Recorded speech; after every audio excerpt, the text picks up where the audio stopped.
परमहंसा स्वादित चरण कमल चिन्मकरंदाय भक्तजनमानस निवासाय श्रीरामचंद्राय।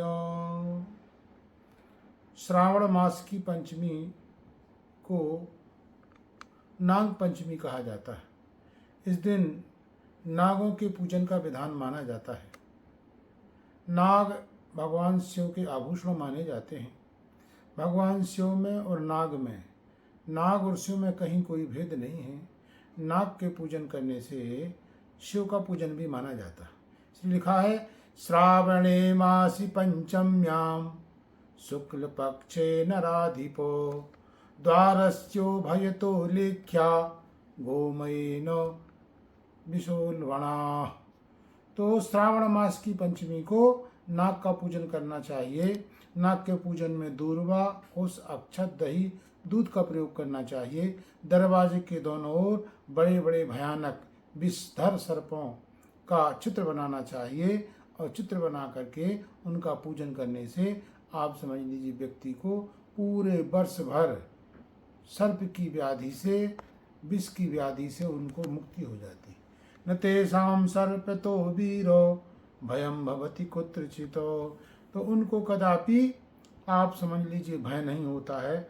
वास्तव में सर्प की उपासना करने से व्यक्ति साल भर विष से मुक्त हो जाता है। शरीर में कई प्रकार का विष होता है, दवाइयों के खाने से भी वो रिएक्शन कर देती हैं, वही भी विष माना जाता है। तो वो विष दूर करने के लिए यदि आप नाग पंचमी को नाग का पूजन कर देते हैं तो वो दूर हो जाता है। जिन्होंने सर्प का वध किया है, जीवन में किसी कारण से जिन्होंने सर्प को मार दिया है, उन लोगों को वर्ष भर नाग पंचमी में, शुक्ल पक्ष की पंचमी में नाग का पूजन करना चाहिए। और धर्मशास्त्र में लिखा है कि उनको 12 प्रकार के नागों का पूजन करना चाहिए।